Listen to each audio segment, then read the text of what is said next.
السلام علیکم ورحمۃ اللہ وبرکاتہ۔ وعلیکم السلام ورحمۃ اللہ وبرکاتہ۔ نحمدہ ونصلی ونسلم علی رسولہ الکریم، اما بعد۔ بزرگان ملت، برادران عزیز، معزز سامعین و مکرم حاضرین، اللہ سبحانہ تبارک و تعالیٰ کے فضل و کرم سے اور اس کے حبیب پاک صلی اللہ علیہ وسلم کی عنایتوں سے جامعہ انواریہ حیدرآباد باب العلم انواریہ ایجوکیشنل سوسائٹی کے زیر اہتمام تفسیر نصفی، تفسیر مدارک کے ریکارڈنگ کا یہ تسلسل جاری و ساری ہے۔ تقریباً آیت نمبر 69 تک ہم آیت نمبر 69 تک ہمارا درس مکمل ہو چکا ہے۔ آگے اللہ تبارک و تعالیٰ کا ارشاد مبارک ہے، پیچھے سے اس کا ربط آپ قائم کریں۔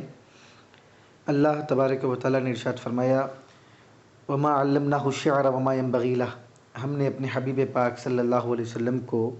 شعر و شاعری نہیں سکھائی، اور یہ آپ کی شایان شان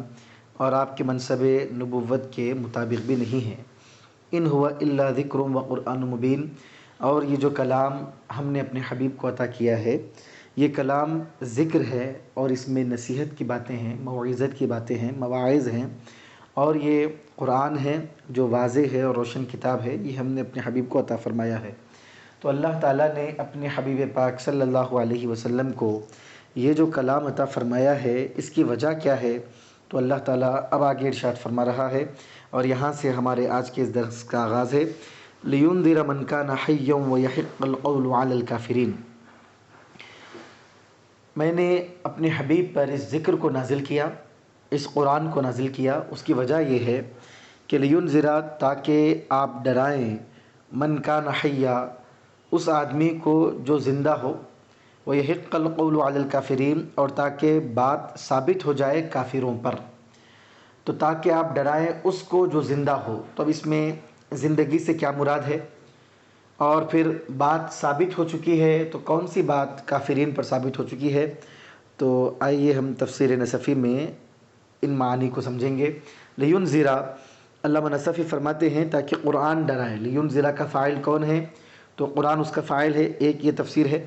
اب الرسول، یا لِيُنذِرَ کا فاعل جو ہے الرسول ہے، یا رسول ڈرائے، تاکہ وہ قرآن ڈرائے یا رسول ڈرائے۔ مدنی، شامی، سہل اور یعقوب نے لِتُنذِرَ بھی پڑھا ہے، سب لِيُنذِرَ بھی پڑھا گیا ہے اور لِتُنذِرَ بھی پڑھا گیا ہے تا کے ساتھ۔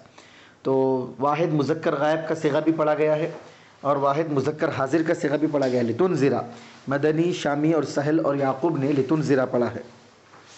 کس کو ڈرائیں؟ من کان حیا، ہر ایسے آدمی کو ڈرائیں، من کان حیا، جو زندہ ہو۔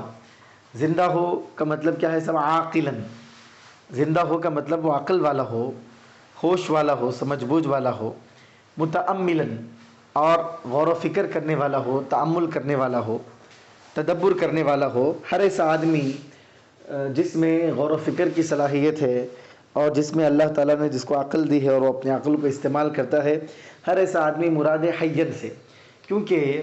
اگر آدمی اپنی عقل سے کام نہ لے اور غور و فکر اور تدبر سے کام نہ لے تو پھر وہ اس کے اندر حیات ہو لیکن اس کو زندہ نہیں کہا جاتا، وہ مردے کے حکم میں ہے۔ کیونکہ زندہ جو ہوتا ہے وہ اپنی عقل کو استعمال کرتا ہے، اور جو نور اللہ تعالیٰ نے عقل میں پیدا فرمایا ہے، جو عقل میں جو اللہ نے روشنی رکھی ہے، اس روشنی کے ذریعے وہ اچھی چیزوں کو دیکھتا ہے، سمجھتا ہے، حق کو سمجھتا ہے، باطل کو سمجھتا ہے۔ اگر یہ کیفیت، یہ نورانیت عقل میں پیدا نہ ہو اور وہ عقل کو استعمال نہ کرے تو پھر ایسی عقل کا، ایسی زندگی کا کوئی فائدہ نہیں ہے۔ تو عقل والا نہ ہو، عقل کا استعمال کرنے والا نہ ہو، اور غور و فکر کی صلاحیت والا نہ ہو، تأمل و تدبر و تفکر والا نہ ہو، تو پھر ایسے آدمی کو حیات والا نہیں کہا جاتا ہے۔ تو یہاں پہ آپ کو یہ بھی بات سمجھ میں آئی کہ حیات کا جو پرپس ہے، حیات کا جو مقصد ہے، اس کے اعتبار سے اس کو حی کہا جا رہا ہے۔ یعنی اگر وہ زندگی اللہ تعالیٰ نے جو دی ہے، اگر اس مقصد پر اگر وہ قائم ہے، جو زندگی اللہ تعالیٰ نے عطا فرمائی ہے وہ مقصد پر وہ عمل کر رہا ہے اور وہ مقصد اس میں موجود ہے، تو پھر وہ زندہ ہے۔ یعنی اللہ تبارک و تعالیٰ نے جو زندگی عطا کی ہے، اللہ نے عقل دیا ہے، اللہ نے غور و فکر کی صلاحیت دی ہے، دین کو سمجھنے کی اللہ تعالیٰ نے، دین کو سمجھنے کے لیے اللہ تعالیٰ نے روشن دماغ اس کو عطا کیا ہے۔ تو یہ رکھ کر اگر وہ دین کو سمجھتا ہے، حق کو سمجھتا ہے، حق کے پیغام کو سمجھتا ہے، تو پھر وہ زندہ ہے۔ اگر یہ نہیں سمجھتا ہے تو پھر اس میں زندگی نہیں ہے، گویا کہ وہ مردہ ہے۔ لِأَنَّ الْغَافِلَ كَالْمَيِّتِ، کیونکہ جو غافل آدمی ہوتا ہے، غفلت کرنے والا ہوتا ہے، وہ مردے کی طرح ہوتا ہے، اور جو بیدار ہوتا ہے، عقل کا استعمال کرتا ہے، غور و فکر کرتا ہے، وہ زندے کی طرح ہوتا ہے۔ او حیا بالقلب، یا پھر یہاں پر دل سے جو زندہ ہو وہ مراد لیا گیا ہے، کیونکہ دین پر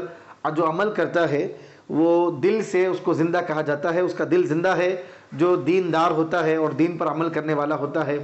اور نبی کریم صلی اللہ علیہ وسلم پر جو ایمان لائے، اللہ کی ذات پر جو ایمان لائے، وہ دل کے اعتبار سے زندہ ہے۔ تو عزیزان محترم، کیونکہ اگر وہ ایمان نہیں لاتا ہے، دل سے اللہ اور اس کے رسول کو نہ مانتا ہے، تو پھر وہ دل سے مردہ ہے۔ تو ایک تو حین کے معنی عاقلاً متعملاً کے ہے، یا حین کے معنی جو ہے حین بالقلب، دل سے جو زندہ ہو اس کو حین کہا جا رہا ہے، تاکہ یہ قرآن ڈرائے ان لوگوں کو جو زندہ ہوں، یعنی جن کا دل زندہ ہو، جو عقل والے ہوں، جو تدبر والے ہوں۔ وَيَحِقَّ الْقَوْلُ، اور ہم نے اس کلام کو اس لیے نازل فرمایا ہے تاکہ بات ثابت ہو جائے۔ حقا یحق حقا، یہ وجب یجب وجوباً کے معنی میں بھی آتا ہے۔ وَيَحِقَّ الْقَوْلُ کا معنی ہوگا وَتَجِبَ کلمۃ العذاب، بات ثابت ہو جائے۔ تو کون سی بات؟ یعنی عذاب کی بات ثابت ہو جائے۔ اللہ تبارک و تعالیٰ نے عذاب سے ان کو ڈرایا ہے کہ اگر یہ اللہ کی توحید کو نہیں مانیں گے، نبی کریم صلی اللہ علیہ وسلم کی رسالت کو نہیں مانیں گے، دین کے احکام کو، سنن کو نہیں مانیں گے، تو پھر ان کے اوپر عذاب نازل ہوگا اور ان کو آخرت میں عذاب دیا جائے گا، جہنم میں ان کو ڈالا جائے گا۔ تو عذاب کا کلمہ ان پر واجب ہو گیا ہے۔ علی الکافرین، کن پر؟ کافروں پر عذاب کی بات ثابت ہو چکی ہے۔ الذین لا یتأملون، وہ کافر کون ہیں؟ جو غور و فکر نہیں کرتے۔ وہم فی حکم الاموات، اور وہ مردوں کے حکم میں ہیں۔ اب اس کے بعد اللہ تعالیٰ فرما رہا ہے اولم یروا انا خلقنا لهم مما عملت ایدینا انعاما فهم لها مالکون۔ آیت کریمہ کا ترجمہ آپ سماعت کریں۔ اولم یروا، کیا انہوں نے نہیں دیکھا، کیا ان کو معلوم نہیں ہے؟ انا خلقنا لهم، کہ ہم نے ان کے لیے پیدا کیا ہے، مما عملت ایدینا، ان چیزوں میں سے جس کی کاریگری ہمارے ہاتھوں نے کی ہے، یعنی جو ہمارے دست قدرت نے جو کام کیا ہے اس میں سے، یعنی ان کا کوئی عمل دخل نہیں ہے۔ جو ہم نے پیدا کیا ہے وہ ہمارے دست قدرت کے تصدق میں ہے، اور ہم نے اپنے قدرت کے ہاتھوں سے، ہم نے اپنے قدرت کے دست سے، اور ہم نے اپنے عمل سے یہ چیز پیدا کی ہے۔ ان کا کوئی عمل دخل اس کے اندر نہیں ہے۔ کون سی چیز؟ انعاما، یہ انعاما جو ہے یہ مفعول ہے خلقنا کا۔ تو آپ اعراب دیکھیں، ترکیب دیکھیں کہ کیا انہوں نے نہیں دیکھا کہ ہم نے ان کے لیے چوپایوں کو پیدا کیا ہے، جانوروں کو پیدا کیا ہے۔ تو یہ جو جانوروں کو، چوپایوں کو پیدا کیا ہے، ایسا نہیں ہے کہ جس طرح سابق میں بعض آیات مبارکہ کی تفسیر کے وقت یہ کہا گیا کہ کسان جو ہے زمین میں بیج ڈالتا ہے اور اللہ تعالیٰ اس کو ترقی دیتا ہے، اور وہ زمین میں پودا لگاتا ہے اور اللہ تعالیٰ اس کو پیڑ بناتا ہے، اس کو پھل پھول اللہ لگاتا ہے۔ تو بعض چیزیں ایسی ہیں جس میں بندوں کا عمل دخل بھی ہے اور قدرت کا عمل دخل بھی ہے۔ حقیقت میں اللہ تعالیٰ اس کو پروان چڑھانے والا ہے، بندے اس میں کچھ محنت کرتے ہیں، لیکن جانوروں کی پیدائش کا معاملہ ہے، چوپائیوں کی پیدائش کا معاملہ ہے، گھوڑا ہو، اونٹ ہو، گدھا ہو، خچر ہو، گائے ہو، بیل ہو، بھینس ہو، یہ جتنے جانور، بکرا، بکری، مینڈا، مینڈی، یہ ساری چیزیں جو اللہ تبارک و تعالیٰ نے پیدا فرمائی ہیں، یہ اس میں سے ہیں جن میں مخلوق کا کوئی عمل دخل نہیں ہے۔ تو اللہ فرما رہا ہے مما عملت ایدینا، یہ ان میں سے ہیں جن کو انجام ہمارے ہاتھوں نے دیا ہے۔ اب اللہ تبارک و تعالیٰ کے لیے ایدینا کا جب لفظ استعمال کیا جاتا ہے تو آپ جانتے ہیں اہل سنت و جماعت کا عقیدہ ہے کہ اللہ تبارک و تعالیٰ ہاتھ سے پاک ہے، چہرے سے پاک ہے، اور مخلوق کو جس طرح ہاتھ پیر ہیں، جس طرح آنکھ ہے، جس طرح ناک ہے، جس طرح کان ہے، یہ اعضاء سے اللہ تعالیٰ کی ذات پاک ہے۔ وہ دیکھتا ہے بغیر آنکھ کے، وہ سنتا ہے بغیر کان کے، وہ پکڑتا ہے بغیر ہاتھ کے۔ تو عزیزان محترم، جہاں بھی علماء کرام نے احتیاط کیا ہے کہ جہاں اللہ تعالیٰ کے ہاتھ کا لفظ آتا ہے، ایدی، یدن اور ایدی کے معنی آتے ہیں، تو وہاں پہ ترجمہ کیا جاتا ہے دست قدرت، یعنی اللہ تعالیٰ نے اپنی قدرت سے یہ کام کیا ہے۔ تو اب اس کی شان کے مطابق اب وہ کس طرح اللہ تعالیٰ نے اس کو انجام دیا ہے، وہی اس کی حقیقت اور اس کے واقعے کو وہی جانتا ہے۔ تو یہاں پر اللہ تعالیٰ فرما رہا ہے کیا انہوں نے نہیں دیکھا کہ ہم نے ان کے لیے، ہم نے چوپایوں کو پیدا کیا، چوپایوں کو پیدا ہم نے کیا، فہم لہا مالکون، اور چوپایوں کو پیدا کر کے، جانوروں کو پیدا کر کے ہم نے ان کے حوالے کر دیا، اور یہ اس کے مالک بنے بیٹھے ہوئے ہیں۔ پیدا ہم نے کیا اور جانوروں کے یہ مالک ہیں۔ اور ان کی ملکیت میں ہم نے جانوروں کو دے دیا ہے۔ اب یہ آیت مبارکہ کا ترجمہ ہوا، اس کی تفسیر دیکھیے۔ فرماتے ہیں علامہ نصفی مما تولینا نحن احداثہ ولم يقدر على تولیہ غیرنا،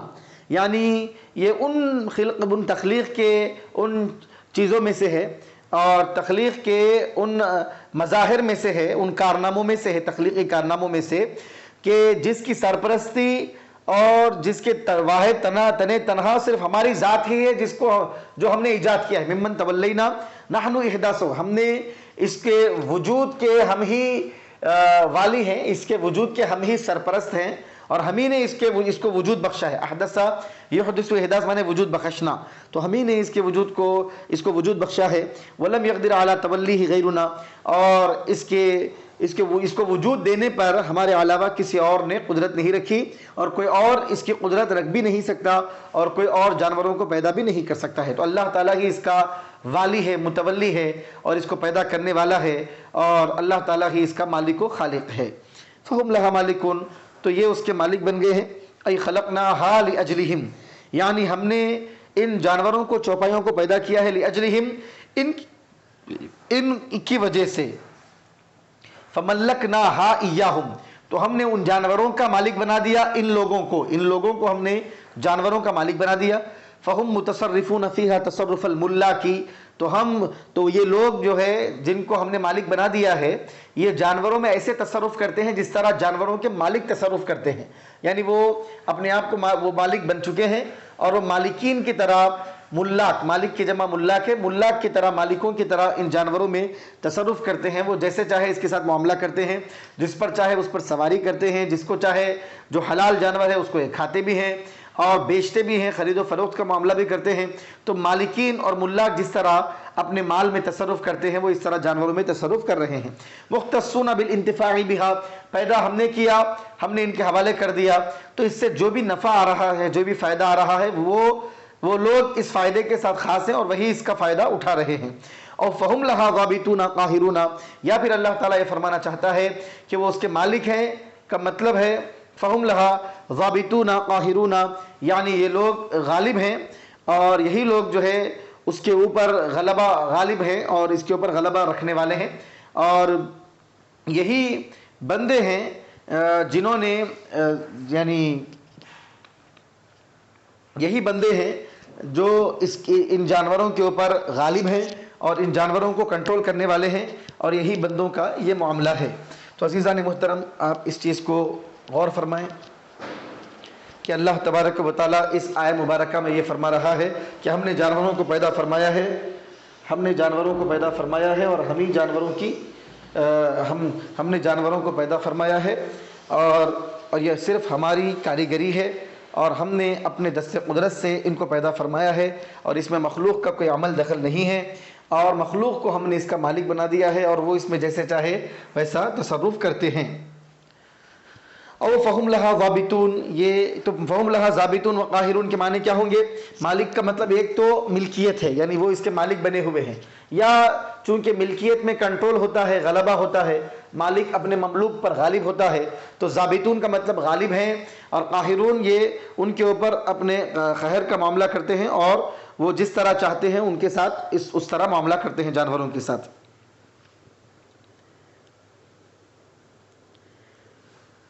وَذَلَّلْنَاهَا لَهُمْ فَمِنْهَا رَكُوبُهُمْ وَمِنْهَا يَأْكُلُونَ، اور ہم نے ذللناها، ہم نے ان جانوروں کو مسخر کر دیا ہے ان کے لیے، یعنی مخلوق کے لیے ہم نے ان جانوروں کو مسخر کر دیا ہے اور جانوروں کو تابع بنا دیا ہے۔ ذلل یذلل، تذلیل کے معنی تابع بنا دینے کے آتے ہیں۔ وَذَلَّلْنَاهَا، ہم نے تابع بنا دیا ہے ان جانوروں کو، لہم، ان کے لیے، کن کے لیے؟ مخلوق کے لیے۔ فمنہا، تو ان جانوروں میں سے بعض ایسے جانور ہیں، رکوبہم، کہ جن جانوروں پر یہ سواری کرتے ہیں، ومنہا یأکلون، جانوروں میں سے بعض جانور ایسے ہیں جن کو وہ کھاتے ہیں۔ وَسَيَّرْنَاهُمْ مُنْقَادَةً لَهُمْ، اب ذللناہا کی تفسیر کر رہے ہیں۔ وَسَيَّرْنَاهَا، ہم نے ان کے لیے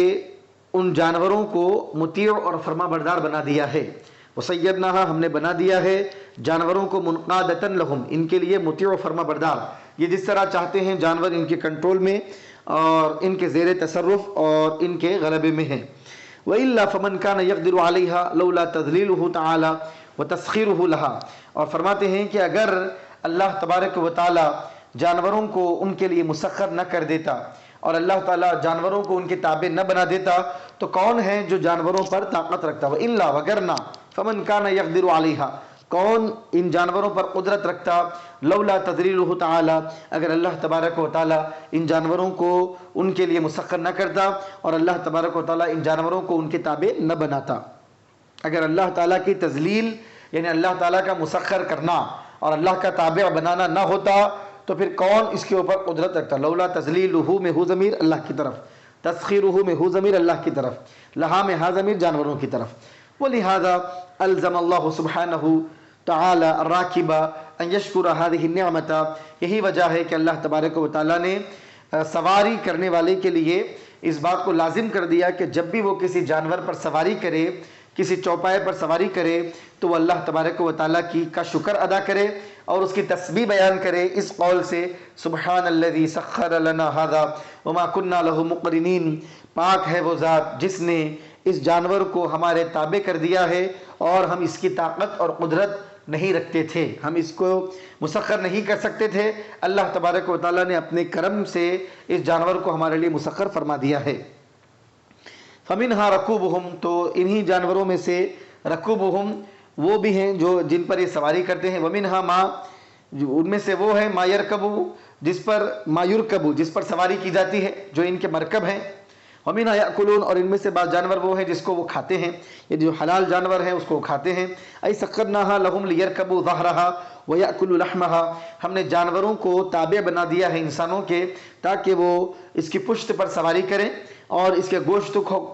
کو کھائیں، جو جائز ہیں ان کے گوشت کو کھائیں۔ وَلَهُمْ فِيهَا مَنَافِعُ وَمَشَارِبُ أَفَلَا يَشْكُرُونَ، یہاں سے اللہ تبارک و تعالی جانوروں کو اللہ تعالیٰ نے ان کے حوالے کر دیا ہے اور یہ فرما دیا کہ تم سواری کر کے فائدہ اٹھاتے ہو اور ان کا گوشت کھا کے فائدہ اٹھا رہے ہو۔ مزید کیا فائدے ہیں اللہ تعالیٰ اس کا بھی تذکرہ فرما رہا ہے، وَلَهُمْ فِيهَا مَنَافِعُ وَمَشَارِبُ أَفَلَا يَشْكُرُونَ، اور ان لوگوں کے لیے، انسانوں کے لیے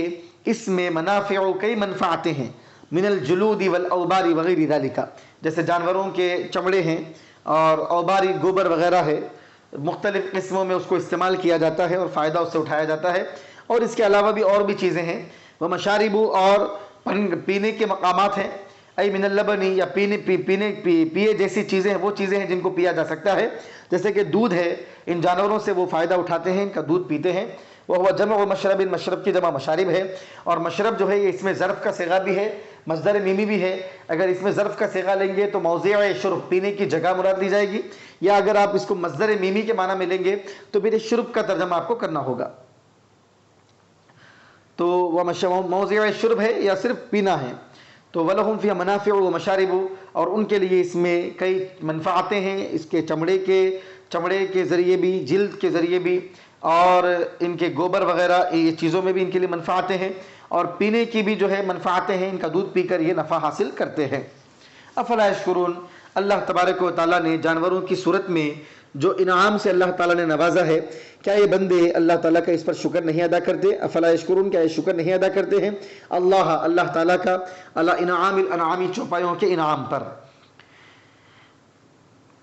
واتخذوا من دون اللہ آلہۃ لعلہم ینصرون، اور انہوں نے اللہ تبارک و تعالیٰ کو چھوڑ کر اللہ کے سوا اور کئی معبودوں کو اپنا معبود اور کئی یعنی بتوں کو اپنا معبود انہوں نے بنا لیا ہے۔ لعلہم ینصرون، اس وجہ سے انہوں نے بنایا ہے، اس امید پر بنایا ہے تاکہ ان کی مدد کی جائے گی، یعنی جب ان کو مدد کی ضرورت پڑے گی تو انہوں نے جن کو معبود باطل بنا لیا ہے، معبودان باطلا، وہ ان کی مدد کریں گے۔ ای لعل اصنامہم تنصرہم اذا حزبہم امر، یعنی شاید کہ ان کے بت ان کی مدد کریں گے جب ان کو کوئی معاملہ درپیش ہوگا۔ حزبا یحزب حزبن کے معنی ای نزل بہم امر، نبی کریم صلی اللہ علیہ وسلم کے بارے میں حدیث مبارک میں آتا ہے اذا حزبہ امر صلی، جب اللہ کے رسول صلی اللہ علیہ وسلم پر جب کوئی پریشانی یا کوئی مصیبت کا معاملہ حضور کے ساتھ ہوتا، کوئی مصیبت نازل ہوتی تو نبی کریم صلی اللہ علیہ وسلم نماز کی طرف متوجہ ہوتے۔ تو حزب یا حزب و حزبن کے معنی مصیبت کا نازل ہونا، کسی آزمائش کا واقع ہونا، یہ معنی آتے ہیں۔ لعل اصنامہم تنصرہم اذا حزبہم امر، تو ان کا یہ عقیدہ تھا کہ اللہ تبارک و تعالیٰ کے سوا جن بتوں کو انہوں نے اپنا معبود بنا لیا تھا، وہ معبود جب ان کو ضرورت پڑے گی ان کی مدد کریں گے، جب ان کے اوپر کوئی مصیبت آئے گی تو وہ معبود ان کی مدد کریں گے، ایسا ان کا عقیدہ تھا۔ لا يستطيعون نصرهم وهم لهم جند محضرون، اب اللہ فرماتا ہے کہ لا يستطيعون نصرهم، ان کے جو معبود ہیں وہ ان کے من گھڑت مزعومہ، انہوں نے جو گمان کر لیا ہے، جس کو معبود بنا لیا ہے، ایسے ان کے جو معبود ہیں یہ ان کی مدد نہیں کر سکتے۔ لا يستطيعون نصرهم، ان میں طاقت ہی نہیں ہے کہ اپنے عبادت گزاروں کی، عبادت کرنے والوں کی مدد کریں۔ نصر عابدیہم، اپنے عبادت کرنے والوں کی مدد نہیں کر سکتے ہیں۔ وہم لہم جند محضرون، اور وہ ان کے لیے ایک لشکر ہیں جو حاضر کیے جاتے ہیں۔ اب وہم لہم جند محضرون کے بھی دو تفاسیر ہیں۔ ایک تو وہم لہم جند محضرون میں یہ جو ہم ضمیر ہے یہ عابدین کی طرف ہے، عبادت کرنے والوں کے بارے میں کہا جا رہا ہے کہ معبودوں کے بارے میں کوئی بات ہوتی ہے تو یہ عبادت کرنے والے میدان میں آ جاتے ہیں، حاضر ہو جاتے ہیں، اپنے معبودوں کی مدد کرتے ہیں، یہ مطلب ہے۔ یا پھر جو اس کا دوسرا مطلب یہ ہے کہ ان کے جو معبود ہیں یہی وہ لشکر ہے جس لشکر کو قیامت کے دن جب کافروں کو جہنم میں ڈالا جائے گا تو جہنم کو بھڑکانے کے لیے اور اس میں آگ کا اضافہ کرنے کے لیے ان کے جو بت ہیں اس کو لشکر کی شکل میں پہلے ڈالا جائے گا اور جہنم کو بھڑکایا جائے گا۔ ان کے جو معبودان باطلہ ہے ان کے ذریعے جہنم ان کو ایندھن کے طور پہ استعمال کیا جائے گا اور جہنم کا ایندھن بنایا جائے گا، اور جب جہنم ان کو ڈالنے کے بعد بھڑکے گی تو اس کے بعد کافروں کو اس میں ڈالا جائے گا۔ تو دو معنی اس کے ہوئے، ایک معنی کہ یہ کافر اپنے معبودوں کی مدد کرتے ہیں، یا پھر یہ ہے کہ یہ کافروں کے جو معبود جن کو انہوں نے معبود بنایا ہے ان کو جہنم کا ایندھن بنایا جائے گا اور ان کو لشکر بنا دیا جائے گا اور جہنم میں ان کو حاضر کر دیا جائے گا کافروں کو سزا دینے کے لیے، جہنم کی آگ بھڑکانے کے لیے ان کے ہی معبودان باطلہ کو استعمال کیا جائے گا تاکہ ان کو عبرت کا بلیغ انداز کی عبرت ان کے لیے ہو جائے کہ دنیا میں جن کو معبود سمجھ کر جن پتھروں کو یہ پوجا کرتے تھے ان کا آخرت میں کیا حال کیا جا رہا ہے اور ان کی عقلوں پہ ماتم کرنے کا وہ دن ہوگا۔ وَهُمْ لَهُمْ جُنْدٌ مُحْضَرُونَ أَيَ الْكُفَّارُ لِلْأَصْنَامِ أَعْوَانٌ وَشِيَعَةٌ يَخْدُمُونَهُمْ وَيَذُبُّونَ عَنْهُمْ أَوْ يَتَّخِذُوهُمْ لِيَنْصُرُوهُمْ عِنْدَ اللَّهِ وَيَشْفَعُوا لَهُمْ وَالْأَمْرُ عَلَى خِلَافِ مَا تَوَهَّمُوا حَيْثُ هُمْ يَوْمَ الْقِيَامَةِ جُنْدٌ مُعَدُّونَ لَهُمْ مُحْضَرُونَ لِعَذَابِهِمْ لِأَنَّهُمْ يُجْعَلُونَ وَقُودًا لِلنَّارِ أَيَ الْكُفَّارُ لِلْأَصْنَامِ أَعْوَانٌ وشیعۃ یخدمونہم، کیا فرماتے ہیں کہ کفار جو ہے بتوں کے لیے مددگار ہوں گے، وشیعہ اور ان کی مدد کرنے والے ہوں گے، ان کے ہمنوا ہوں گے، ان کا ساتھ دینے والے ہوں گے۔ یخدمونہم، یہ کفار جو ہے بتوں کی خدمت کرنے والے ہیں، ویذبون عنہم، اور ان کا دفاع کرنے والے ہیں۔ یا پھر مطلب کیا ہے، اتخذوہم لینصروہم عند اللہ، انہوں نے ان کو اپنا معبود بنایا ہے تاکہ یہ بت اللہ تعالیٰ کے پاس ان کی مدد کریں اور ان کی شفاعت کریں، ان کی سفارش کریں، اور معاملہ جو ہے برخلاف ان کے وہم کے ہوگا، علی خلاف ما توہموا، انہوں نے جو وہم کیا ہے اس کے خلاف معاملہ ہوگا۔ کس طرح ہوگا؟ حیث ہم یوم القیامت جند معدون لہم، اللہ فرما رہا ہے کہ انہوں نے بتوں کی عبادت اس لیے کی ہے کہ اللہ تبارک و تعالیٰ کی بارگاہ میں یہ ان کی مدد کریں اور اللہ تعالیٰ کے پاس ان کی شفاعت اور سفارش کریں، جبکہ معاملہ قیامت کے دن یہ ہوگا کہ ان کے بتوں کو لشکر کی شکل میں لایا جائے گا، معدون لہم، ان کے لیے تیار کیا جائے گا، محضرون لعذابہم، ان کو عذاب دینے کے لیے ان بتوں کو حاضر کیا جائے گا، لأنہم یجعلون وقودا للنار، کیونکہ ان کے جو بت ہیں ان کو جہنم کا ایندھن بنا دیا جائے گا۔ فلا يحزنک قولہم انا نعلم ما یسرون وما یعلنون، اب یہاں سے اللہ تعالیٰ فرما رہا ہے فلا يحزنک قولہم، اے میرے حبیب، اے میرے محبوب، آپ کو ان کی بات غم زدہ نہ کرے، رنجیدہ نہ کرے۔ وبضم الیاء وکسر الزائی، یا کے ضمے کے ساتھ اور زا کے کسرے کے ساتھ ہے، نافع نے پڑھا ہے، ٹھیک ہے، بضم الیاء وکسر الزائی یحزن، فلا یحزنک قولہم، تو ثلاثی مجرد من حزن و احزن دونوں سے اس کو پڑھا گیا ہے، حزن یا حزن سے پڑھیں گے ثلاثی مجرد سے تو فلا یحزنک قولہم، اور ثلاثی مزید احزن یحزن احزان باب افعال سے پڑھیں گے جس طرح نافع نے پڑھا ہے، تو فلا یحزنک قولہم، ان کی بات آپ کو رنجیدہ اور غمزدہ نہ کرے. یعنی فلا یہمنک تکذیبہم واذاہم وجفاؤہم، اے میرے محبوب ان کا جھٹلانا اور ان کا تکلیف دینا، ان کا ظلم و ستم کرنا، بربریت کرنا، تشدد کرنا، یہ سارے معاملات آپ کو پریشانی میں اور غم میں نہ ڈالیں اور آپ کو غمگین، مغموم اور مہموم نہ کر دیں. اب اس میں آپ دیکھیے حزینہ یحزنو کے معنی آپ جانتے ہیں کہ حزینہ یحزنو حزنن کے معنی آتے ہیں غمزدہ ہو جانا. تو باب سمیعہ سے اگر آپ اس کو پڑھیں گے حزینہ یحزنو تو غمزدہ ہونا، رنجیدہ ہونا. اور اسی کا باب آپ تبدیل کر دیں حزن یحزنو، باب نصر ینصرو سے اگر آپ اس کو پڑھیں گے تو پھر اس کے معنی ہوں گے رنجیدہ کرنا، غمزدہ کر دینا. جیسا قرآن میں ان الذین سبقت لهم منا الحسنى اولئک عنها مبعدون لا يسمعون حسیسها وهم فيما اشتهت انفسهم خالدون لا يحزنهم الفزع الاکبر وتتلقاهم الملائکہ. جو بڑی گھبراہٹ کا دن ہوگا وہ دن ان کو غمزدہ نہیں کر سکے گا، اس وقت ان کی ملاقات فرشتوں سے ہوگی. لا يحزنهم الفزع الاکبر. تو حزینہ یحزن باب سمیعہ سے پڑھیں گے تو رنجیدہ اور غمزدہ ہونا، اور حزن یحزن باب نصرہ سے پڑھیں گے تو معنی رنجیدہ کرنا، غمزدہ کرنا. تو ثلاثی مجرد میں باب سمیعہ سے پڑھیں گے تو یہ لازم ہے، باب نصرہ سے پڑھیں گے تو یہ متعدی ہے. تو آپ دیکھ رہے ہیں کہ باب کی تبدیلی سے معنی تبدیل ہو جاتے ہیں. عربی زبان میں تین طریقوں سے معنی تبدیل ہو جاتے ہیں. ایک تو باب کے بدلنے سے معنی بدل جاتے ہیں، اور صلہ اگر تبدیل ہو جائے تو معنی بدل جاتے ہیں. باب بدلنے سے معنی بدل جاتے ہیں اور صلے کی تبدیلی سے معنی بدل جاتے ہیں، اور مصدر کی تبدیلی سے بھی معنی بدل جاتے ہیں. تین باتیں آپ ذہن میں رکھیں کہ معنی کی تبدیلی تین طریقے پر ہوتی ہے. اگر مصدر بدلے تو معنی بدل جاتے ہیں سب. جیسے مثال کے طور پہ رجع یرجع رجوعا کے معنی لوٹنے کے آتے ہیں. اگر رجوع مصدر ہو تو معنی لوٹنا. رجع یرجع رجعا اگر معنی ہو تو لوٹانا. تو مصدر کی تبدیلی سے بھی معنی تبدیل ہو جاتے ہیں، اور باب کے بدلنے سے معنی بدل جاتے ہیں. جس طرح آپ نے ابھی دیکھا حزینہ یحزنو کے معنی رنجیدہ ہونا، حزن یحزنو کے معنی رنجیدہ کرنا، اور صلے کی تبدیلی سے بھی معنی بدل جاتے ہیں. جیسے اشتغل فی آپ صلہ لائیں گے تو کسی کام میں مصروف ہو جانا. اشتغل عن لائیں گے آپ صلہ، اشتغل کا صلہ عن آئے گا تو معنی ہوگے کسی کام سے بے رغبتی کرنا، اعراض کرنا، منہ پھیر لینا، منہ موڑ لینا. تو صلوں کی تبدیلی سے، صلات کی تبدیلی سے معنی بدل جاتے ہیں، باب کی تبدیلی سے معنی بدل جاتے ہیں، مصادر کے بدلنے سے معنی بدل جاتے ہیں. یہ تین وجوہات کی بنا پر عربی کلمات کے معنی تبدیل ہو جاتے ہیں. انا نعلم ما یسرون وما یعلنون، بے شک ہم جانتے ہیں ما یسرون جس چیز کو یہ چھپاتے ہیں، من عداوتہم اپنی دشمنی، یعنی جس اپنے دلوں میں،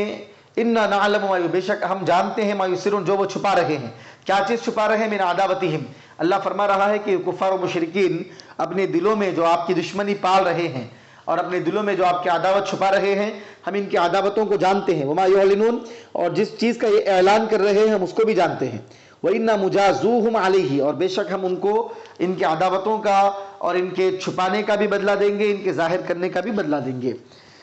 فَحَقُّ مِثْلِكَ أَن يَتَسَلَّى بِهَذَا الْوَعِيدِ، مطلب یہ کیا ہے؟ اللہ تبارک و تعالیٰ اپنے حبیب کو تسلی دے رہا ہے کہ میرے حبیب آپ جیسی عظیم الشان ذات کا کے لیے سزاوار اور مناسب ہے کہ آپ ایسی اس جیسی جو وعید ان کے لیے سنائی جا رہی ہے، اللہ تعالیٰ ان کو وعید دے رہا ہے کہ ہم ان کے پوشیدہ چیزوں کو بھی، ان کے رازوں کو بھی جانتے ہیں، ان کے علانیات کو بھی جانتے ہیں، ہم ان کے سر کو بھی جانتے ہیں، ان کے علن کو بھی جانتے ہیں، وہ جو دل میں چھپائے ہوئے ہیں اس کو بھی جانتے ہیں، اپنی زبانوں سے جو بکواس کر رہے ہیں، جو ظاہر کر رہے ہیں اس کو بھی ہم جانتے ہیں. تو یہ جو وعید ہے ان کے لیے، اس کے لحاظ سے حق یہ ہے کہ اللہ کے نبی صلی اللہ علیہ وسلم کو تسلی سے حاصل ہو. وَيَسْتَحْضِرَ فِي نَفْسِهِ صُورَةَ حَالِهِ وَحَالِهِ فِي الْآخِرَةِ حَتَّى يَنْقَشِعَ عَنْهُ الْهَمُّ وَلَا يُرْهِقُهُ الْحُزْنُ.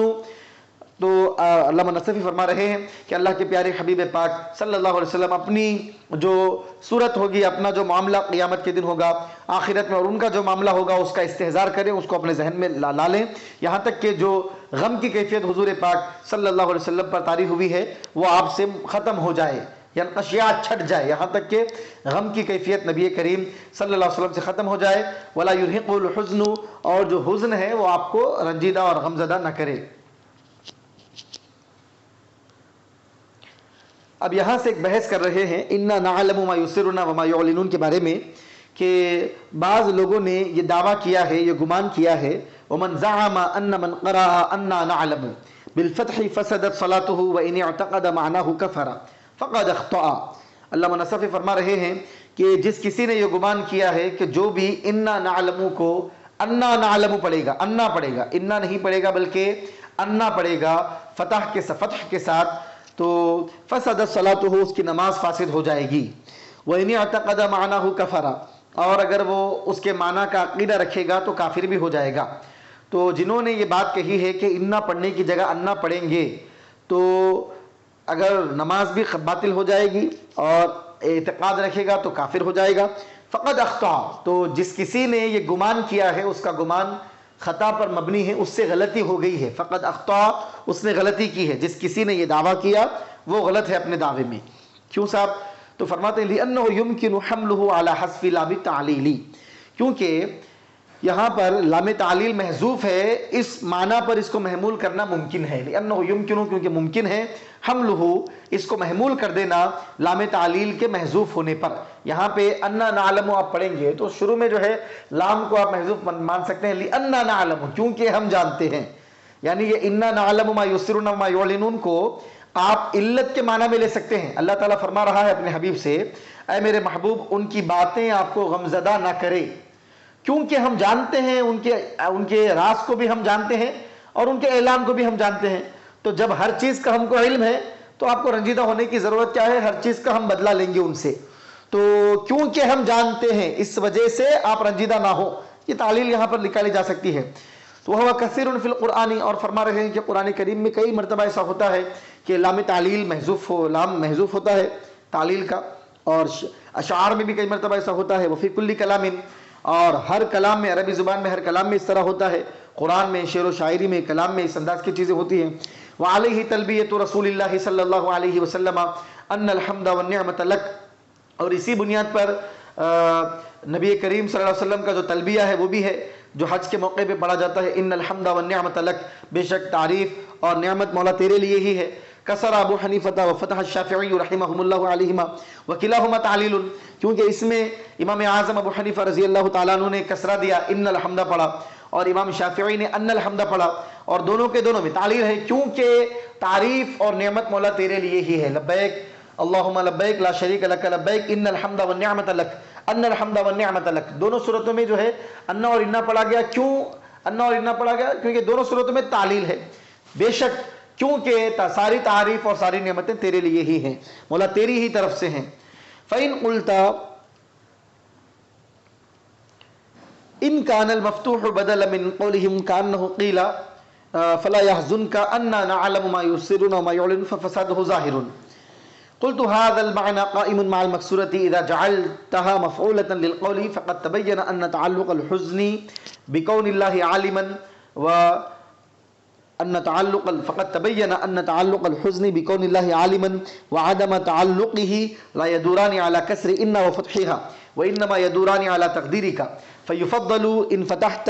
بأن تقدر معنى التعليل ولا تقدر معنى البدل، كما أنك تفضل بتقدير معنى التعليل إذا كسرت ولا تقدر معنى المفعولية، ثم إن قدرته كاسرا أو فاتحا على ما عظم فيه الخطب ذلك القائل فما فيه إلا نهي رسول الله صلى الله عليه وسلم عن الحزن على علمه تعالى بسرهم وعلانيتهم، والنهي عن حزنه ليس إثباتا لحزنه بذلك، كما في قوله تعالى فلا تكونن ظهيرا للكافرين ولا تكونن من المشركين ولا تدعوا مع الله إلها آخر۔ تھوڑی ادبی بحث ہے، توجہ کے ساتھ آپ بات کو سنیں تو بالکل انشاءاللہ بات آپ کو سمجھ میں آ جائے گی۔ فَإِن قُلْتَ، اگر تمہارا یہ اعتراض ہو، اگر تم یہ اعتراض کرو، کیا اعتراض؟ ان کان المفتوح، اگر مفتوح یعنی انا نعلم، اگر انا پڑھیں گے، اگر مفتوح کو بدل مانا جائے گا من قولہم سے، فلا يحزنک قولہم، ٹھیک ہے، من قولہم سے، قولہم سے بدل مانا جائے گا، یعنی کیا ہے قولہم کہاں پر ہے؟ اس سے پہلے فلا يحزنک قولہم، ان کی بات آپ کو رنجیدہ نہ کرے، ٹھیک ہے، تو اس سے بدل مانا جائے، تو قولہم سے جب بدل مانیں گے، تو قولہم سے جب انا نعلم کو بدل مانیں گے تو ان کا قول کیا ہوگا؟ یہ ہوگا کہ ہم ان کے سر کو بھی جانتے ہیں اور ہم ان کے پوشیدہ احوال کو بھی جانتے ہیں اور ان کے ظاہر کو بھی جانتے ہیں، ہم ان کے باطن کو بھی جانتے ہیں، ہم ان کے ظاہر کو بھی جانتے ہیں، تو یہ بات آپ کو رنجیدہ نہ کرے تو یہ تو بالکل فاسد معنی ہوں گے، کیونکہ اگر کفار و مشرکین یہ کہہ رہے ہیں کہ اللہ تعالیٰ ان کے باطن اور ان کے ظاہر کو جانتا ہے، تو اللہ تعالیٰ کی شان میں یہ بات اگر کفار و مشرکین بول رہے ہیں تو نبی کریم صلی اللہ علیہ وسلم کو اس بات سے کیسے غم ہوگا کہ اللہ تبارک و تعالیٰ کے بارے میں یہ کہا جا رہا ہے کہ اللہ سر کو بھی جانتا ہے علانیہ کو جانتا ہے. تو اللہ سر اور علانیہ کو جانتا ہے، یہ بات حضور کو غمزدہ کرنے والی کیسے ہو سکتی ہے؟ یہ تو بالکل معنی کا بہت زیادہ بگاڑ ہوگا، یہ تو بالکل واضح ہے. تو آپ فرماتے فَإِن قُلْتَ، اگر تم کہو ان کان المفتوح بدلا من قولہم، کہ مفتوح اگر انا پڑھیں گے تو اس صورت میں انا جو ہے بدل ہوگا قولہم سے، کانہ قیلا، تو اس صورت میں معنی یہ ہوں گے گویا کہ یہ کہا گیا کہ حبیب آپ کو رنجیدہ نہ کرے کہ ہم ان کے سر اور ان کے علانیہ کو جانتے ہیں. تو حضور کو یہ بات کیسے رنجیدہ کر سکتی ہے کہ اللہ تعالیٰ ان کے سر اور ان کے علانیہ کو جانتا ہے؟ اللہ کا جاننا حضور کو رنجیدہ نہیں کر سکتا. فَفَسَادُهُ ظَاهِرٌ، تو نعوذ باللہ من ذالک، یہ جو معنی ہے اس کا فساد تو بالکل ظاہر ہے. قُلْتُ، تو علامہ نصفی فرماتے ہیں کہ اگر تم کہو گے کہ انا پڑھنے کی صورت میں جو ہے یہ انا قولہم سے بدل بنے گا، اور قولہم سے جب انا بدل بنے گا تو انا کے یہ معنی ہوں گے کہ حضور کو جو ہے اللہ تعالیٰ کا جاننا، سر جاننا اور علانیہ جاننا یہ غمگین کر رہا ہے، تو اس سے جو ہے معنی میں بگاڑ پیدا ہوگا. یہ تو بالکل واضح بات ہے. تو علامہ نصفی فرما رہے ہیں قلت، میں کہتا ہوں ھذا المعنى قائم مع المکسورتی، آپ انا ہی نہیں اگر انا بھی پڑھیں گے اور انا پڑھ کر اذا جعلتها مفعولۃ للقول، جب آپ انا پڑھ کر انا کو آپ مفعول بنا دیں گے قولہم کا. ایک تو دیکھیے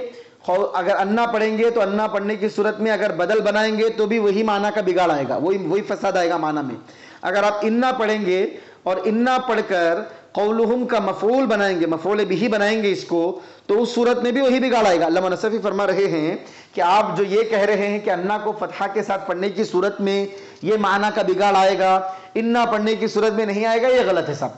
انا پڑھنے کی صورت میں بھی یہی بگاڑ آئے گا، کیونکہ انا پڑھنے کی صورت میں مفعول بھی ہوگا تو قول کا مقولہ بن جائیں گا. تو قول کا جب مقولہ بن جائیں گا تو وہی بات ہوگی، پھر حضور کو یہی بات رنجیدہ کر رہی ہے، یہی مطلب نکلے گا. جو انا پڑھنے کی صورت میں یہ جو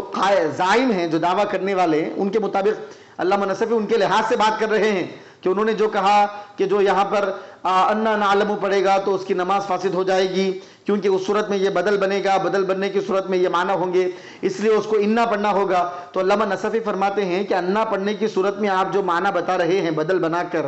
وہ معنی انا پڑھنے کی صورت میں بھی ہوں گے اور وہی معنی ہوں گے. تو دونوں صورتیں وہی معنی ہو رہے ہیں. پھر کیا مطلب ہوا؟ اتنا بڑا جو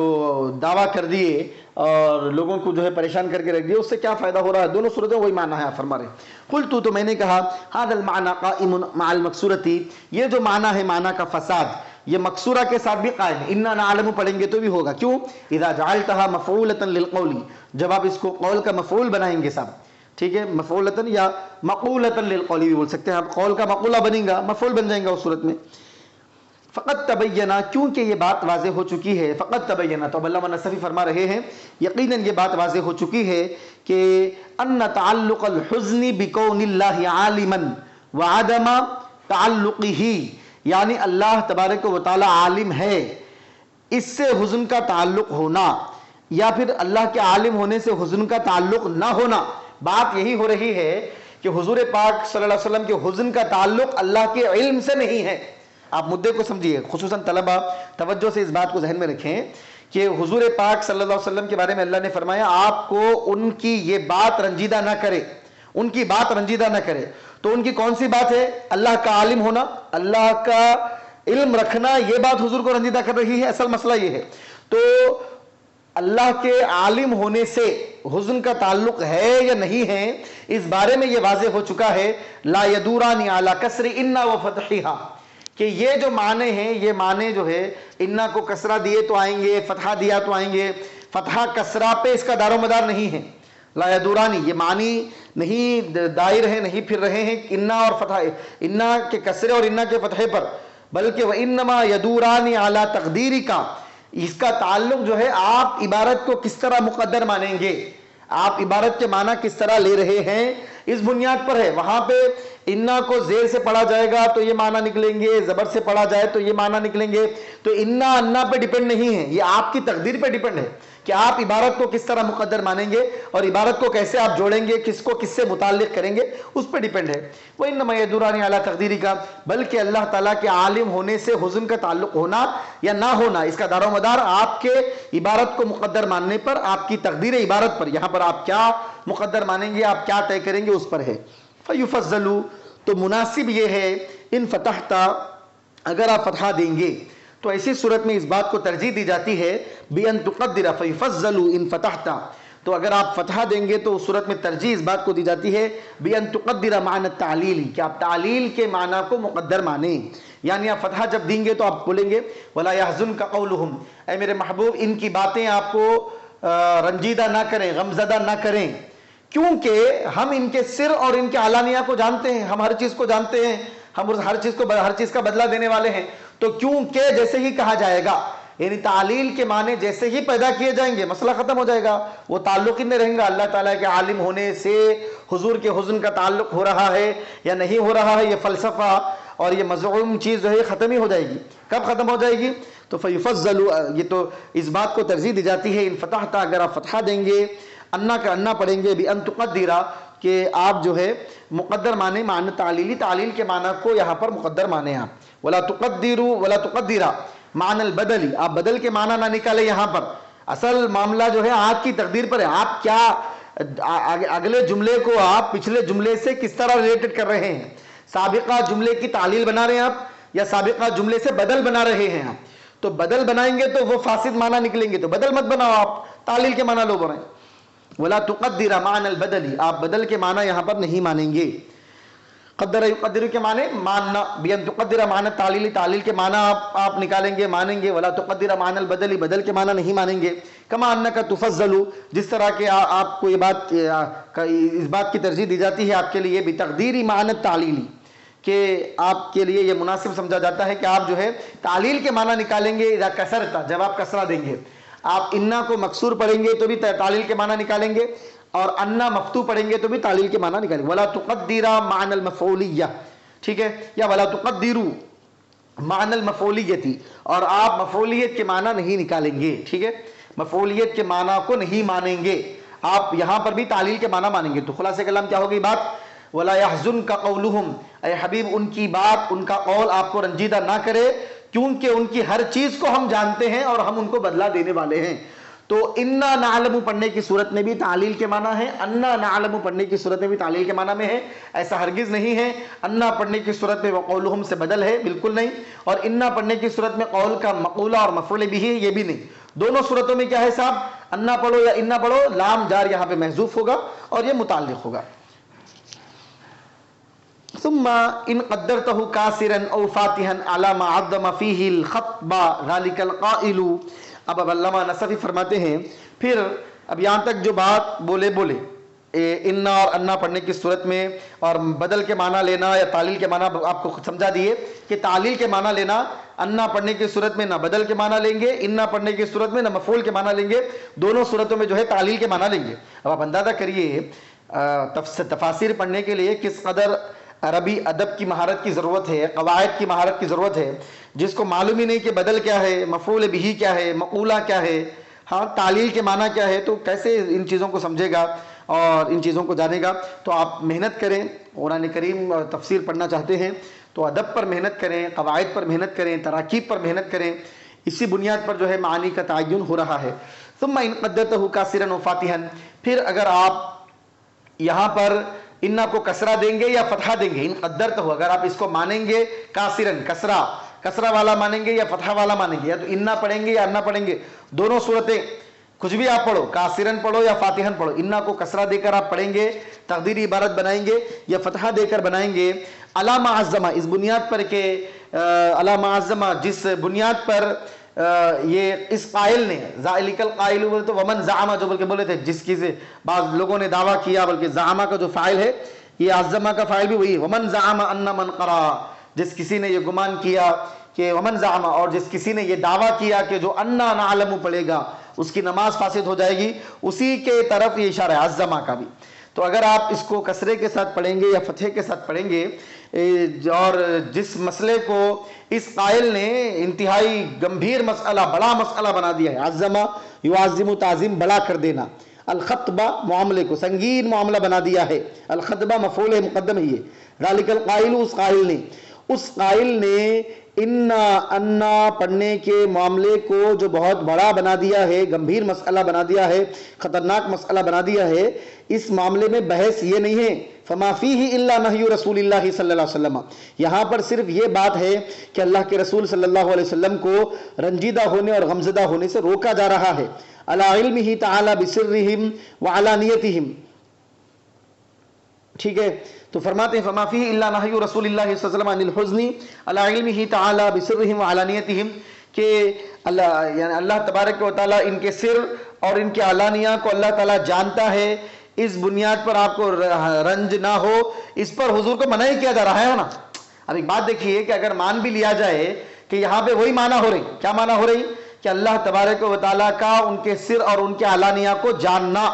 آپ کو رنجیدہ نہ کرے، اگر اسی چیز سے روکا جا رہا ہے یہ بھی مانا جائے تو اس میں حضور کو روکا ہی جا رہا ہے۔ وَالنَّهْيُ عَنْ حُزْنِهِ لَيْسَ إِثْبَاتًا لِحُزْنِهِ بِذَلِكَ، اور کسی چیز سے روکنا اس کے اوپر ثابت کرنا نہیں ہے۔ وَالنَّهْيُ عَنْ حُزْنِهِ، حضور کو اس بات سے روکنا کہ آپ رنجیدہ مت ہو،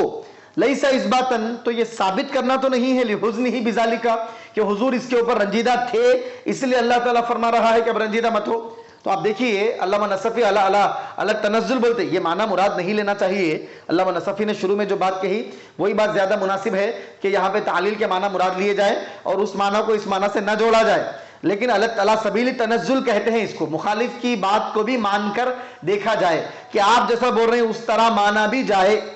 آپ کیا بول رہے ہیں کہ اللہ کے رسول صلی اللہ علیہ وسلم کو اللہ تبارک و تعالیٰ فرما رہا ہے کہ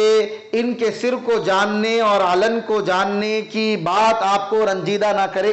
اللہ تعالیٰ ان کے راز کو جانتا ہے اور ان کے ظاہر کو اللہ جانتا ہے، یہ بات آپ کو رنجیدہ نہ کرے۔ اگر یہ بھی مان لیا جائے معنی، جو معنی میں بگاڑ آتا بلکہ اتنا سے اوپر پڑے ہیں آپ، اگر یہی معنی مان لیا بھی جائے جس میں اتنا بڑا گمبھیر مسئلہ، خطرناک مسئلہ بنا دیا گیا ہے، تو بھی کیا علامہ نصفی فرماتے ہیں کہ اس صورت میں بھی یہاں پہ حزن سے حضور کو منع ہی کیا جا رہا ہے، یعنی آپ رنجیدہ مت ہو یہ بول رہے ہیں۔ یہ بولنا تو نہیں ہے کہ آپ اللہ تعالیٰ کے اللہ کو علم ہے اس بات پہ رنجیدہ ہوتے تھے، اس کو تو ثابت نہیں کیا جا رہا، کیونکہ جو چیز حضور نہیں کرتے تھے اس چیز کا بھی اللہ تعالیٰ نے حضور کو اس چیز سے بھی روکا ہے۔ جیسے مثال کے طور پہ یہ قرآن کی آیت ہے فَلَا تَكُونَنَّ ظَهِيرًا لِلْكَافِرِينَ، اللہ نے فرمایا حبیب آپ ہرگز جو ہے کافروں کے مددگار مت بنو۔ تو آپ بولیے کیا کبھی حضور نے کافروں کی مدد کی تھی؟ تو اللہ تعالیٰ نے یہ کیوں کہا کافروں کے مددگار مت بنیے؟ تو مطلب یہ ہے کہ کافروں کے مددگار مت بنیے کا مطلب کافروں کی حضور مدد کرتے تھے اس کا اس بات نہیں ہے، بلکہ نہیں ہے، اس پر قائم رہیے، آپ جو کافروں کی مدد نہیں کرتے اس پر قائم رہیے، یہ معنی نکلیں گے۔ وَلَا تَكُونَنَّ مِنَ الْمُشْرِكِينَ، آپ مشرکین میں سے مت ہو جائیے، نعوذ باللہ من ذالک، اللہ تعالیٰ کا خطاب ہے اپنے حبیب کو، آپ مشرک مت بن جائیے۔ کیا نعوذ باللہ حضور مشرک بنیں گے؟ حضور مشرک نہیں ہے، اللہ فرما رہا ہے اس پر ثابت رہیے، اس پر قائم رہیے۔ وَلَا تَدْعُوا مَعَ اللَّهِ إِلَٰهًا آخَرَ، اے میرے حبیب اب اللہ کے ساتھ کسی اور معبود کو مت پکاریے، اس کی عبادت مت کریے۔ تو کیا اللہ کے علاوہ حضور کسی کی عبادت کر رہے ہیں؟ پہلے کرتے تھے اس لیے اللہ نے روکا؟ نہیں، تو پہلے بھی نہیں کرتے تھے، اب اس کے روکا جا رہا ہے کس معنی میں؟ آپ اس پر دائم رہیے، اس پر قائم رہیے، اس پر ثابت رہیے۔ تو اسی طرح اللہ تعالیٰ کے علم پر، اللہ تعالیٰ سر کو جانتا ہے، علانیہ کو جانتا ہے، باطن ظاہر کو جانتا ہے، اس چیز پر آپ رنجیدہ نہیں ہوتے تھے اور رنجیدہ مت ہوئیے، یعنی جو رنجیدہ نہیں ہو رہے ہیں اس پر ثابت رہیے، اس پر قائم رہیے۔ مطلب آخری میں علی سبیل تنزل اس کو کہتے ہیں علمی زبان میں، کہ سامنے والے کی بات کو مان بھی لیا جائے تو اس صورت میں بھی کوئی فساد نہیں آئے گا، یہ آخر میں علامہ نصفی نے بیان فرمایا۔ ثم ان قدرته كاسرا وفاتحا على ما عدم فيه الخطب ذلك القائل، پھر اگر تم انا کو کسرہ دو گے یا فتحہ دو گے جیسے کہ اس قائل نے اس معاملے کو سنگین کر دیا ہے تو بھی اس میں نہیں ہے، فما فيه تو بھی نہیں ہے، فما فيه تو بھی اس میں نہیں ہے، مگر صرف یہ بات ہے کہ اللہ کے رسول صلی اللہ علیہ وسلم کو اس بات سے منع کیا جا رہا ہے کہ آپ اللہ تبارک و تعالی جو ان کے سر اور ان کے علانیہ کا علم رکھتا ہے اس پر رنجیدہ نہ ہو، اور حضور پاک صلی اللہ علیہ وسلم کو حزن سے روکنا یہ آپ کے حزن کو ثابت کرنا نہیں ہے۔ حضور کو کہا جا رہا ہے رنجیدہ غمزدہ مت ہو، اس کا یہ مطلب نہیں ہے کہ حضور غمزدہ ہوتے تھے، بلکہ غمزدہ نہیں ہوتے تھے، مزید اللہ تعالیٰ فرما رہا ہے کہ غمزدہ مت ہوئیے، یہ جو حالت ہے غمزدہ نہ ہونے کی اس پر ثابت قدم رہیے اور اس پر قائم دائم رہیے، یہ مطلب اس کا ہے۔ وَنَزَلَ فِي أُبَيِّ بْنِ خَلَفٍ حِينَ أَخَذَ عَزْمًا بَالِيًا وَجَعَلَ يَفُتُّهُ بِيَدِهِ وَيَقُولُ يَا مُحَمَّدُ أَتَرَى اللَّهَ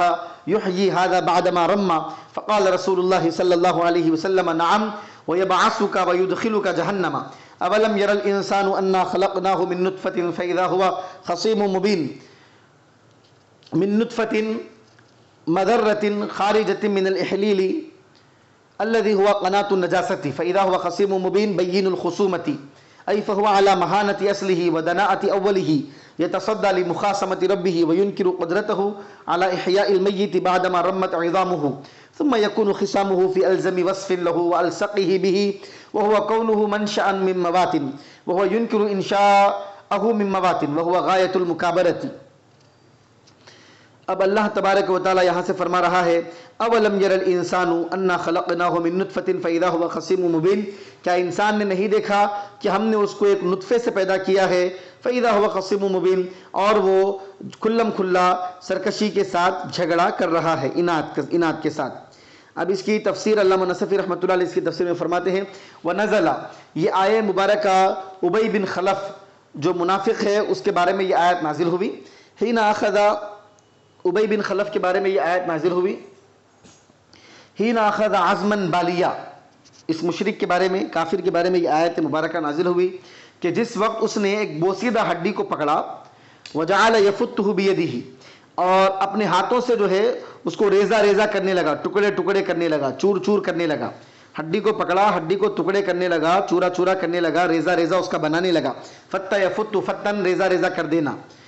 وَيَقُولُ، اور کہنے لگا یا محمد، اے محمد صلی اللہ علیہ وسلم،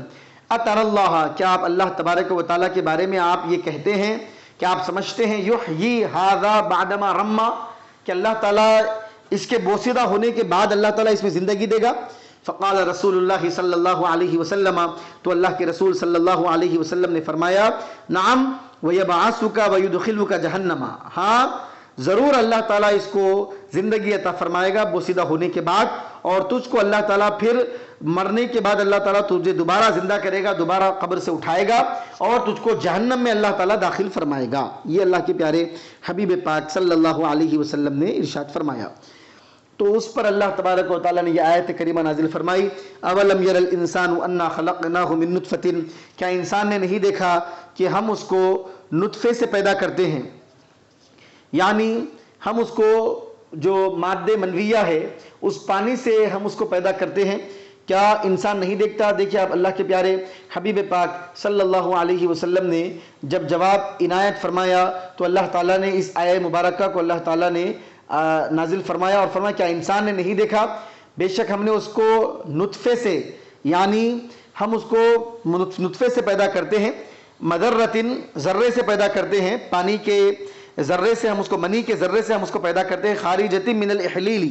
یعنی مرد کے جو آلہ تناسل سے، احلیل آلہ تناسل کو کہتے ہیں، مرد کے جو آلہ تناسل سے جو مذرہ، جو پانی کا قطرہ نکلتا ہے، مادہ منویہ نکلتا ہے، اس سے ہم نے اس کو پیدا کیا ہے۔ کیا اس کو اس نے نہیں دیکھا؟ الذی ہوا قناۃ النجاست، یعنی وہ آلہ، یہ جو عضو تناسل ہے یہ پیشاب کی نالی ہے، اور چینل پیشاب جہاں سے آتا ہے یہ اس کا چینل ہے، اس کا آلہ ہے۔ تو عضو تناسل جہاں سے گندگی آتی ہے وہاں سے اللہ تبارک و تعالیٰ ایک سفید مادہ نکالتا ہے جس سے اللہ تعالیٰ نے انسان کو پیدا کیا ہے۔ تو اللہ تبارک و تعالیٰ انسان کو جھنجھوڑ رہا ہے اور یہ کہہ رہا ہے کہ اس انسان نے نہیں دیکھا کہ ہم نے اس کو منی کے نطفے کے ذرے سے پیدا کیا جو مرد کے آلہ تناسل سے نکلتا ہے، اور وہ آلہ تناسل جو گندگی کی نالی ہے اور گندگی جہاں سے نکلتی ہے وہاں سے یہ مادہ نکلتا ہے، اس مقام سے جو مادہ نکلتا ہے اس سے ہم نے انسان کو پیدا کیا۔ فَإِذَا هُوَ خَصِيمٌ مُبِينٌ، اور اپنی خلقت کا یہ معاملہ ہے، مبدأ اور منشا، انسان کی خلقت ایسے نطفے سے اللہ تعالیٰ نے کی ہے، اس حقیقت کو جانتے ہوئے انسان جو ہے جھگڑا کر رہا ہے، کھلم کھلا جھگڑا، بین الخصومتی، اور بہت زیادہ واضح طریقے سے جھگڑا کر رہا ہے۔ ای فہو علی مہانت اصلہ ودناءت اولہ، یعنی وہ کھلم کھلا جھگڑا کر رہا ہے، یعنی وہ اپنی اصل کی خصاصت کے باوجود اور اپنی پستی کے باوجود، اپنی اول کی پستی کے باوجود، ابتدائی زمانے میں جو اس کی پستی ہے اور اس کی خصاصت ہے، دناعت ہے، ان چیز فہو علی مہانت اصلہ، اس کے اصل میں جو خصاصت ہے کہ ایک نجاست کے مقام سے ایک ذرہ نکل رہا ہے اور ایک پانی کا قطرہ نکل رہا ہے، اس سے وہ پیدا ہو رہا ہے، اور اس کی ابتدائی جو منشا ہے اس میں جو دناعت ہے اس سے وہ قطرہ وہ پیدا ہو رہا ہے۔ یتصدی لمخاصمۃ ربہ، اس کے باوجود بھی وہ اپنے رب کے ساتھ جھگڑا کرنے کے در پہ ہو رہا ہے۔ وینکر قدرتہ، اور وہ اپنے رب کی قدرت کا انکار کر رہا ہے۔ وَأَيْ فَهُوَ عَلَى إِحْيَاءِ الْمَيِّتِ، اللہ تبارک و تعالی مردے کو زندہ کرنے پر جو قادر ہے، بعدما رمت عظامہ، مردے کے ہڈیوں کے بوسیدہ ہو جانے کے بعد بھی، ہڈیوں کے بوسیدہ ہو جانے کے بعد بھی اللہ تبارک و تعالی مردے کو زندگی دینے پر اللہ تعالیٰ قادر ہے۔ وہ اپنے رب سے اس بات پہ جھگڑا کر رہا ہے۔ ثم یکون خصامہ فی الزم وصف لہ، پھر اس بندے کا جھگڑا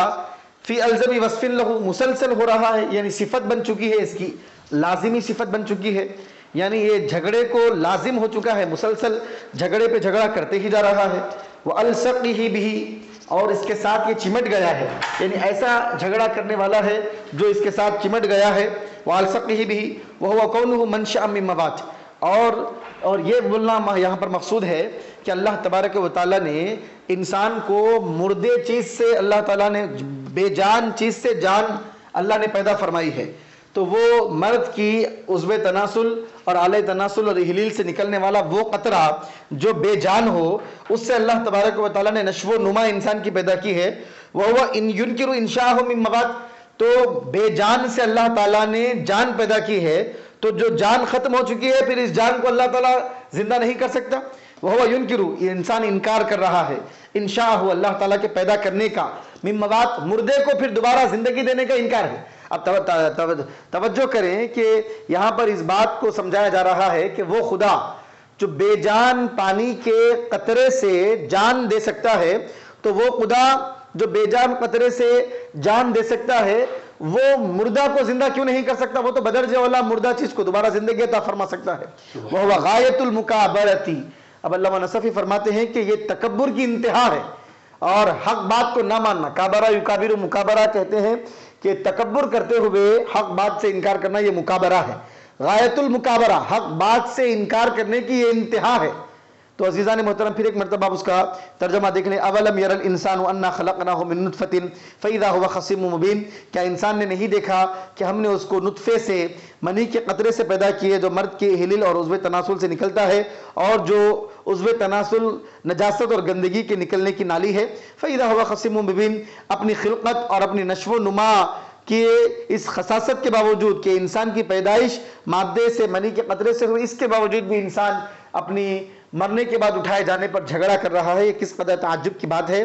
اور فہو علی مہانت اصلہ، انسان اپنے اصل کی خصاصت کے باوجود اور اس کی دناعت کمی کے باوجود، کمتری کے باوجود اپنے رب سے جھگڑا کر رہا ہے، اس کے در پہ ہے۔ وَيُنْكِرُ قُدْرَتَهُ، اور اللہ تعالیٰ کی قدرت کا انکار کر رہا ہے کہ وہ مردے کو زندہ کرے گا اس کے ہڈیوں کے بوسیدہ ہو جانے کے بعد۔ يُنْكِرُ قُدْرَتَهُ عَلَى إِحْيَاءِ الْمَيِّتِ بَعْدَمَا رَمَّتْ عِظَامُهُ، ہڈیوں کے بوسیدہ ہو جانے کے بعد مردے کو زندہ کرنے کی قدرت کا وہ انکار کر رہا ہے۔ پھر انکار کرنا ایسا نہیں ہے کہ ایک مرتبہ انکار کیا ثم یکون خصامہ فی الزم وصف لہ، یہ جھگڑا کرنا اس کی عادت ہی بن چکی ہے اور لازم معاملہ ہو چکا ہے، مسلسل جھگڑے پہ جھگڑا ہی کرتا جا رہا ہے۔ وَأَلْصَقِهِ بِهِ، اور اس نے جھگڑے سے اپنے آپ کو چمٹا لیا ہے، وہ چمٹ گیا ہے اور مسلسل اللہ تبارک و تعالیٰ سے اس بات پر جھگڑا کر رہا ہے کہ اللہ تعالیٰ مرنے کے بعد اس کو نہیں اٹھائے گا، جبکہ اس کی پیدائش کو اللہ تعالیٰ نے بے جان چیز سے کی ہے۔ وَهُوَ كَوْنُهُ مَنْشَأً مِّن مَّوَاتٍ، ہاں یا پھر منشأً بھی پڑھ سکتے ہیں آپ کہ اس کو جو ہے اللہ تعالیٰ نے بے جان چیز سے اس کو منشا، اس کو پیدا کیا گیا ہے۔ وہ يُنْكِرُ إِنشَاءَهُ مِن مَّوَاتٍ، تو بے جان چیز سے اس کو پیدا کیا گیا ہے اور یہ انکار کر رہا ہے کہ اس کے مرنے کے بعد اللہ اس کو زندگی نہیں دے گا۔ ارے وہ خدا جو بے جان چیز سے جان بنا سکتا ہے، جو جان پیدا ہوئی وہ مر چکی ہے، تو اس کو دوبارہ اللہ زندہ نہیں کر سکتا؟ یہ اللہ تعالیٰ کی قدرت ہے، اللہ جو چاہے کر سکتا ہے۔ یہ صرف مکابرہ اور تکبر کی بنیاد پر حق سے انحراف کرنا اور اعراض کرنا، منہ پھیرنا اور حق بات کو تسلیم نہیں کرنا ہے۔ تو عزیزان محترم، اللہ تبارک و تعالیٰ نے یہ ارشاد فرمایا، آپ نے کئی مرتبہ مجھ سے سماعت کیا کہ میں نے کہا قرآن کریم میں جا بجا اللہ تبارک و تعالیٰ نے مرنے کے بعد اٹھایا جانا اس مفہوم پہ بڑا زور دیا گیا ہے، قیامت کا قائم ہونا اور مرنے کے بعد اٹھایا جانا۔ بندے کو ہر ایک کو مرنے کے بعد اٹھنا ہے، چاہے وہ کسی بھی طریقے پر اس کی موت ہوئی ہو، وہ جل گیا ہو، سمندر میں ڈوب گیا ہو، جانور اس کو کھا گئے ہو، سمجھ رہے بات آپ، کوئی بھی صورت میں وہ مرا ہو لیکن اس کے ذرات کو اللہ تعالیٰ جمع فرمائے گا، اور جس شکل میں اللہ تعالیٰ نے دنیا میں اس کو زندگی دی تھی اس شکل پر وہ اٹھے گا۔ جو سمندر میں ڈوب کے مرا ہے، سمندر میں سے ذرات نکلیں گے اور وہ پھر انسان بن کر سمندر سے نکلے گا۔ جو جل کر مرا ہے وہاں سے ذرات نکلیں گے، جانور کھائے ہیں تو ان کے غذاؤں میں سے اس کے ذرات نکلیں گے اور وہ پھر دوبارہ انسانی شکل میں آئے گا۔ تو جس حالت میں مرا ہو اس حالت سے اللہ تعالیٰ پھر اس کو دوبارہ زندگی عطا فرمائے گا۔ تو عزیزان محترم، مکے کے کفار و مشرکین اس بات پہ بڑا تعجب کرتے تھے۔ تو ایمان کے جو اصول ہیں اس میں یہ دو بہت بڑی چیزیں ہیں کہ مرنے کے بعد اللہ اٹھائے گا اور قیامت قائم ہوگی، ہر ایک کو بدلہ دیا جائے گا، اور وہ مالک یوم الدین جو ساری کائنات کا حساب لینے والا ہے، مالک ہے، وہ حساب لے گا۔ مومنین کو ثواب جہاں دیا جائے گا، کافروں کے ساتھ عقاب کا معاملہ، سزا کا معاملہ، عذاب کا معاملہ کیا جائے گا۔ تو یہ دو چیزیں ایسی تھیں جس کو بہت زیادہ کفار و مشرکین انکار کرتے تھے، اس لیے قرآن کریم کی متعدد آیات میں جا بجا